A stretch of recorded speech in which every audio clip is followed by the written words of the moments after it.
Hi everyone, my name is Anil Giri और आज मैं आप लोगों के लिए एक फिर बहुत ही मज़ेदार वीडियो के साथ आया हूं। और आज हम सीखेंगे उम्र से संबंधित बनने वाले सभी प्रकार के सेंटेंस। ये अपने आप में एक छोटी सी वीडियो है लेकिन संपूर्ण है। इसमें आप सभी तरह के सेंटेंस उम्र से संबंधित, चाहे प्रश्न हो और चाहे जवाब हो, हर तरह के सेंटेंस सीखेंगे। ये छोटी सी वीडियो है, आप इसे पूरा देखिएगा विदाउट स्किपिंग। यदि आप मेरे चैनल पर नए हैं तो आप please subscribe my channel and don't forget to press the bell icon, जिससे कि आपको हर वीडियो की नोटिफिकेशन मिलती रहे। और वीडियो पसंद आए तो लाइक शेयर कमेंट जरूर करें।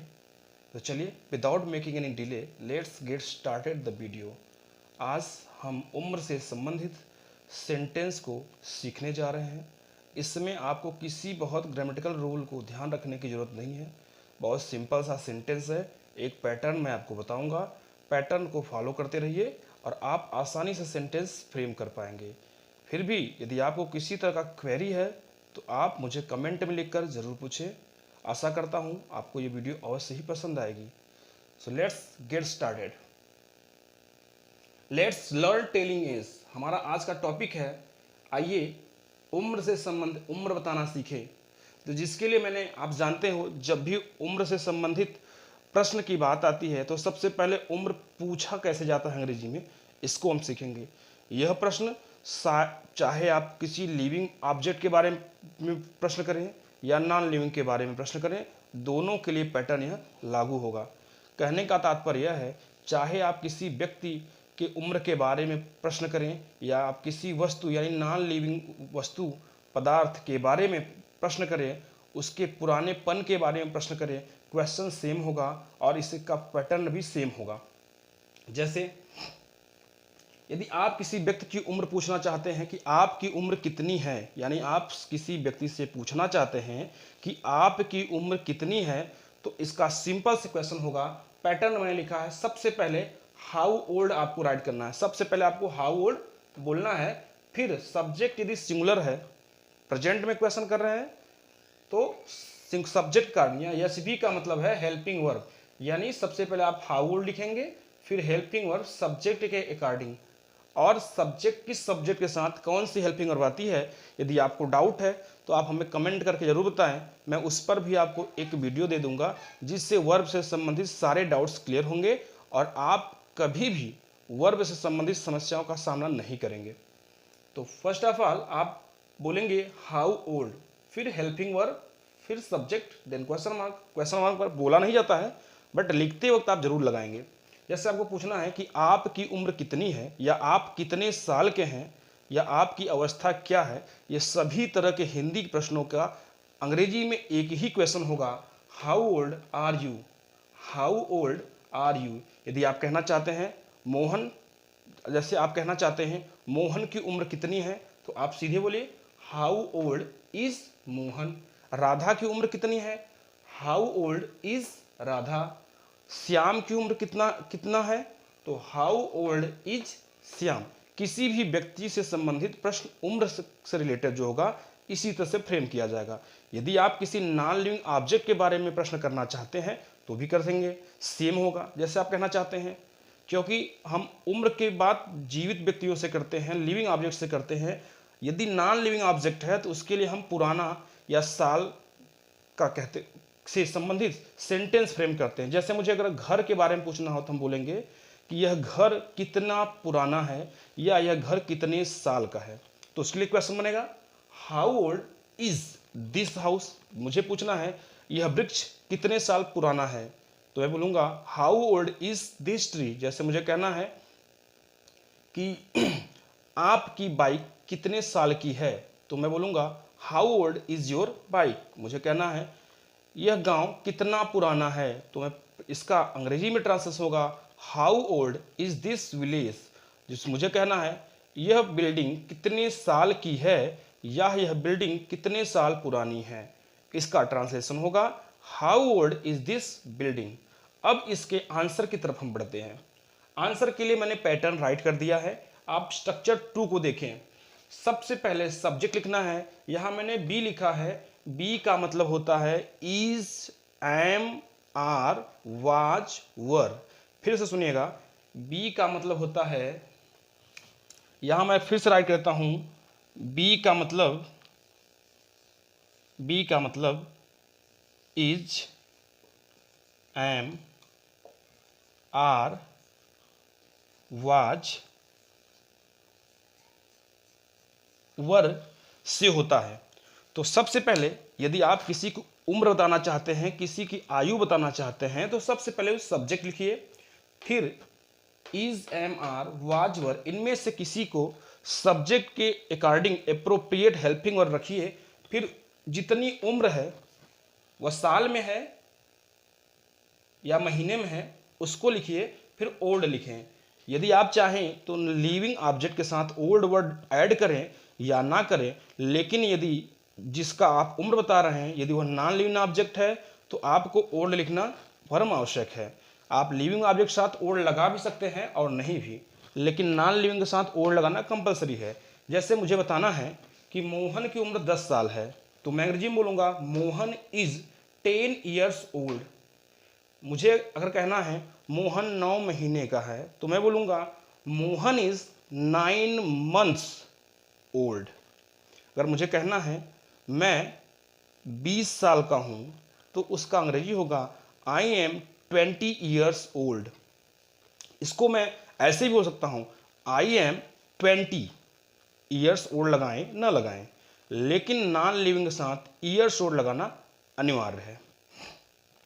यदि नॉन लिविंग ऑब्जेक्ट को हम एग्जाम्पल में लें कि यह घर 6 साल पुराना है, या यह घर 6 साल का है, या इस घर को बने हुए 6 साल हुए हैं, तो उसकी उम्र बताते वक्त हमें सिंपली सिर्फ इस पैटर्न को फॉलो करना है। जैसे मुझे कहना है यह घर 6 साल पुराना है, तो my house is 6 year old.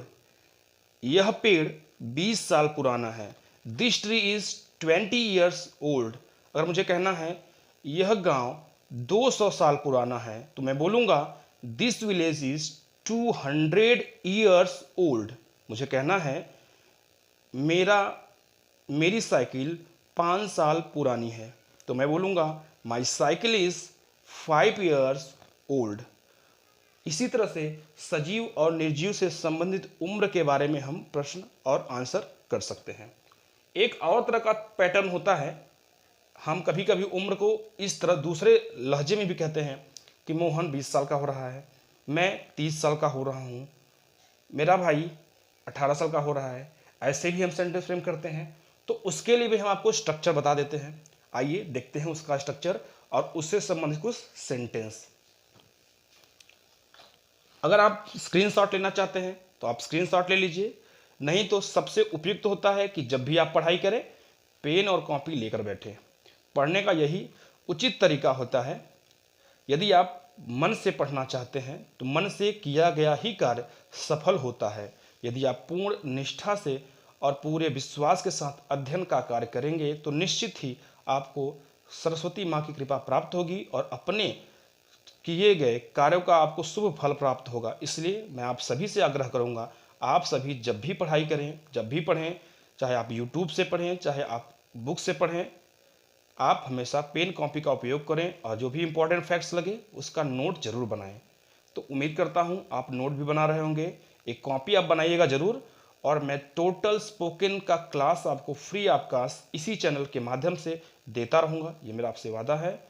ये रेगुलर क्लासेस होती रहेंगे। चलिए, इसे आप स्क्रीनशॉट लेना चाहते हैं तो ले लीजिए, नहीं तो आप नोट करते रहिए, फिर मैं आगे बढ़ाता हूँ। मैं 1 मिनट के लिए 1 सेकंड के लिए 2 सेकंड के लिए हटता हूँ और आप स्क्रीनशॉट ले लीजिए। उम्मीद करता हूँ आपने स्क्रीनशॉट ले लिया होगा।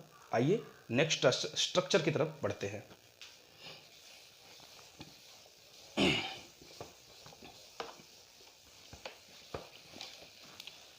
नेक्स्ट स्ट्रक्चर जो कॉन्टिन्यूएंस में बताया जाता है वो होता है सब्जेक्ट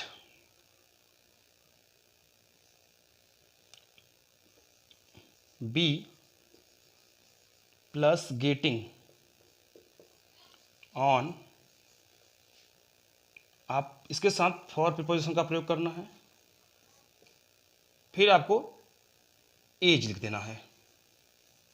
ये ऐसा फॉर्मेट सिर्फ लिविंग ऑब्जेक्ट के लिए प्रयोग किया जाता है। जैसे मोहन 20 वर्ष का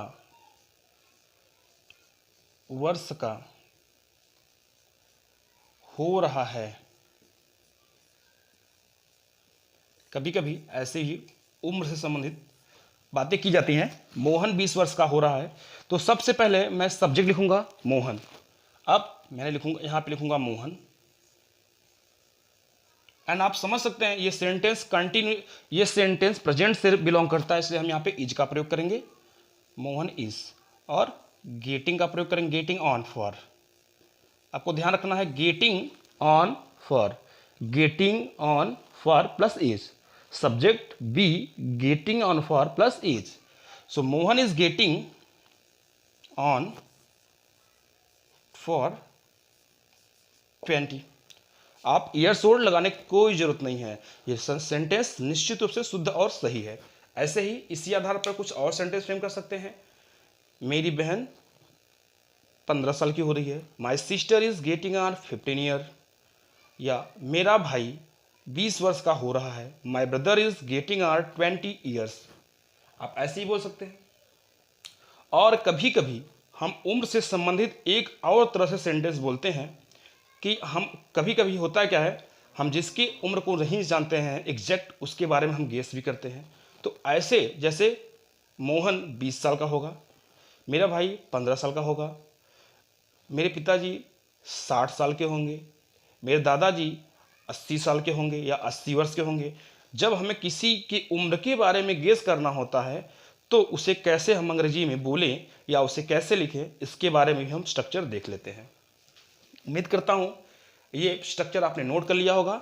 और नेक्स्ट देखिए, जब हमें किसी उम्र के बारे में, किसी व्यक्ति के उम्र के बारे में गेस या अनुमान करना होता है तो कैसे सेंटेंस फ्रेम करते हैं, जस्ट वॉच इट। आप पूरे धैर्य के साथ, पूरी निष्ठा के साथ पढ़ाई करें, आपको अवश्य ही सफलता प्राप्त होगी। स्ट्रक्चर होगा सब्जेक्ट वुड बी, वुड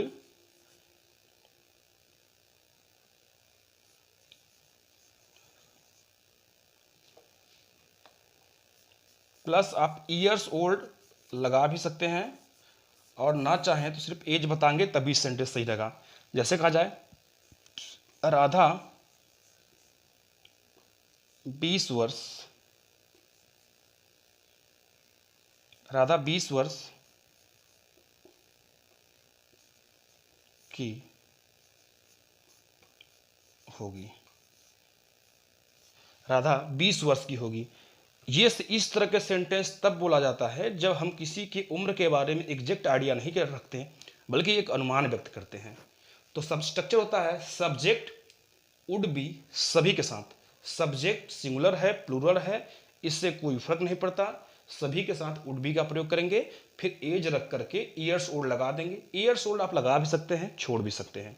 जैसे राधा 20 साल की होगी तो हम क्या लिखेंगे, राधा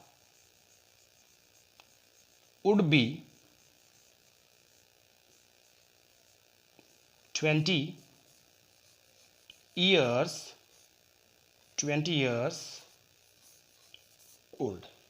इस तरह से आप गेस कर सकते हैं। जैसे आपको कहना है मेरे दादाजी 80 साल के होंगे, माई grandfather would be 80 years old, मेरी माँ 60 साल की होगी, my mother would be 60 years old. इस तरह से आप सभी सेंटेंस पे खूब प्रैक्टिस करें, खूब पढ़ें और कंटिन्यू नोट बनाते चले। विश्वास रखें आप, निश्चित रूप से मैं आपको बहुत ही शॉर्ट टाइम में और अच्छी अच्छी वीडियो पढ़ाऊंगा और एक हर तरह का इन्वायरमेंट आपके सामने जनरेट करूंगा और उस पैटर्न के सारे सेंटेंस उसी वीडियो में कंप्लीट कर दूंगा। और यदि उम्र से संबंधित कोई भी आपके अंदर जिज्ञासा है, कोई सेंटेंस है, तो आप हमसे कमेंट के माध्यम से पूछ सकते हैं। और अगर आपको वर्ब से संबंधित कोई समस्या है तो मैं वर्ब पे भी वीडियो बना दूंगा, क्योंकि इंग्लिश का जो ग्रामर का पोर्शन है इसमें वर्ब बहुत ही छोटा सा पैटर्न होता है, छोटा सा फिक्स उसका नंबर्स हैं, उसके बारे में एक छोटी सी वीडियो के माध्यम से मैं आपको पूरा पढ़ा दूंगा। और वर्ब से संबंधित आपके डाउट क्लियर होंगे। आज के लिए बस यहीं तक, फिर मिलते हैं नेक्स्ट वीडियो में, तब तक के लिए बाय, थैंक यू, धन्यवाद।